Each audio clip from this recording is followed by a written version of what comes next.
अस्सलामु अलैकुम नाज़रीन, सलाहुद्दीन अयूबी की नई किस्त में खुश आमदीद। किस्त की शुरुआत में मुल्हिम सरदारान को ले जाने के लिए बिल्कुल तैयार होता है। एक सरदार उससे कहता है, मिस्र तो दूर की बात, तुम हमें जमीन के आखिरी किनारे तक भी ले जाओ, हम नहीं रुकेंगे। फिर दूसरा सरदार कहता है, हम आखिरकार बच जाएंगे और तुमसे इसका हिसाब जरूर लेंगे। जवाबन मुल्हिम कहता है, ऐसी कोई ताकत नहीं जो समंदरों और सहराओं को पार करके तुम्हें बचा सके, इन्हें बिठा दो सिपाहियों। ये सुनकर सिपाही उन्हें घोड़ा गाड़ी में बिठाने लगते हैं। बर्नार्ड कहता है, सुरैया मर चुकी है, सलाहुद्दीन इंतकाम की आग में जल रहा होगा। वो नहीं जानता कि हम सरदारान को मिस्र ले जा रहे हैं, लेकिन मुहतात जरूर रहना। मुल्हिम कहता है, मैंने जरूरी एहतियाती तदाबीर कर ली हैं, मुतमईन हो जाओ। जब सलाहुद्दीन सुरैया के मातम से उठेगा, हम बहुत दूर जा चुके होंगे, अब चलो ये जाने का वक्त है। ये कहकर मुल्हिम रवाना हो जाता है। नाजरीन, इसके बाद हम देखते हैं कि जंगल में नमाज जनाजा अदा करने के बाद लोग कब्रिस्तान से जा रहे होते हैं, जबकि सलाहुद्दीन अयूबी और उनके घर वाले कब्र के पास बहुत गमगीन खड़े होते हैं।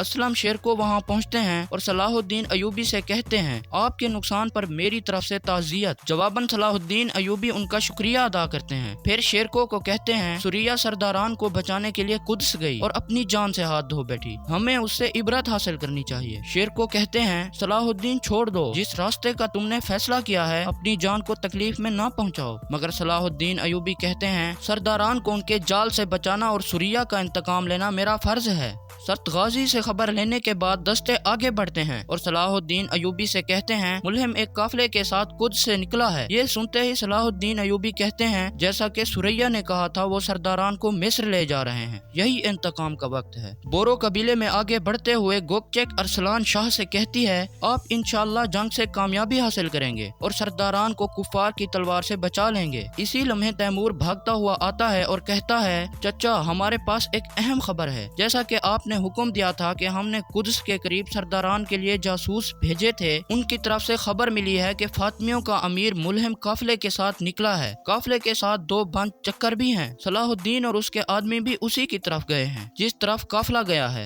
ये सुनकर अरसलान शाह कहता है, सलाहुद्दीन बगैर किसी वजह से उनका पीछा नहीं कर रहा होगा, सरदारान जरूर उस काफिले के साथ होंगे। वो इन्हें कहाँ ले जा रहे हैं? तैमूर कहता है, हम ये अभी तक नहीं जानते। नाज़रीन, इसके बाद हम देखते हैं कि जंगल में मुल्हिम सरदारान को लेकर मिस्र की जानिब रवां दवां होता है। इसी लम्हे एक सिपाही आकर कहता है, जनाब हमारे पीछे कोई है। मुल्हिम कहता है, बहुत अच्छे, ऐसा लगता है कि किसी ने नहीं देखा कि हम सरदारान को ले जा रहे हैं। ये कहकर वो सब आगे बढ़ जाते हैं। उधर सलाहुद्दीन अयूबी भी अपने साथियों के साथ उनकी तरफ रवाना हो जाते हैं। दूसरी तरफ कमांडर जंगल में बर्नार्ड से कहता है, सलाहुद्दीन अपने आदमियों के साथ हरकत में आ गया है। बर्नार्ड कहता है, बहुत खूब, जैसा कि मैंने अंदाजा लगाया था, सलाहुद्दीन को पता चल गया है कि सरदारान को मिस्र ले जाया जा रहा है। ये अच्छी बात है, हमने एहतियाती तदाबीर इख्तियार कर ली हैं। सलाहुद्दीन समझेगा कि सरदारान उन गाड़ियों में है और वो हमारे जाल में फंस जाएगा, सब तैयार हो जाओ। ये कहते ही वो अपने रास्ते रवाना हो जाते हैं। नाजरीन, इसके बाद हम देखते हैं कि मुल्हिम सरदारान को लेकर मिस्र की तरफ रवाना हो रहा है, जबकि दूसरी तरफ सलाहुद्दीन अयूबी और उनके साथी निशानात देख रहे होते हैं। एसूस कहते हैं, मेरे अमीर निशानात जनूब की तरफ जा रहे हैं। सलाहुद्दीन अयूबी कहते हैं, जनूबी रास्ता सबसे मशहूर रास्ता है, हम उन्हें सहरा से निकलने से पहले पकड़ लेंगे। एक और तरफ अरसलान शाह भी निशानात का ताक़ुब कर रहा होता है और उनके निशानात भी जनूब की तरफ इशारा कर रहे होते हैं। निशानात देखने के बाद अरसलान शाह कहता है, किसी और के सरदारान को बचाने से पहले हमें उन्हें बचाना होगा। नाज़रीन, इसके साथ ही इस किस्त का आखिरी हिस्सा मुकम्मल होता है। अगर आपको हमारी ये वीडियो अच्छी लगी तो वीडियो को लाइक जरूर करना।